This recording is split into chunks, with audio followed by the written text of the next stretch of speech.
YCP హయాంలో TDP నేతలపై, జనసేన నేతలపై ఇష్టం వచ్చినట్టు మాట్లాడిన అంటే విమర్శలు చేసిన వారిని ఒక్కొక్కళ్ళు ఇప్పుడు పోలీసులు విచారణకు హాజరవుతున్నారు. ఈ క్రమంలోనే సంచలనంగా కామెంట్స్ చేసిన శ్రీరెడ్డిని విజయనగరం జిల్లా పూసపాటి పోలీసులు విచారిస్తున్నారు. ఎన్నికల సమయంలో అంటే ఎన్నికలకు ముందు వైసీపీ హయాంలో చంద్రబాబు, పవన్ కళ్యాణ్, నారా లోకేష్లపై ఆమె కామెంట్స్ చేస్తూ సోషల్ మీడియాలో పోస్ట్ చేశారు.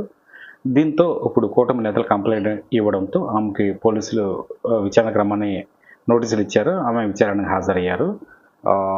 జగన్ సీఎంగా ఉన్న హయాంలో అడ్డు అదుపు లేకుండా మాట్లాడారని, తమ నాయకులను, నేతలని గౌరవ ప్రతిష్టకు భంగం కలిగించారు, వ్యవహరించారని కంప్లైంట్ కూటమి నేతలు ఇచ్చారు.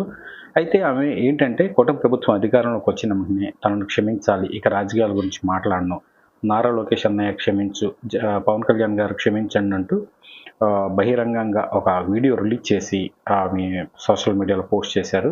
అయితే శ్రీరెడ్డి చేసిన కామెంట్స్ క్షమించరాని అంటూ కుటుంబ నేతలు పోలీసులకు ఫిర్యాదు చేయడంతో పోలీసులు ఆమెను విచారణకు పిలిచారు, విచారిస్తున్నారు.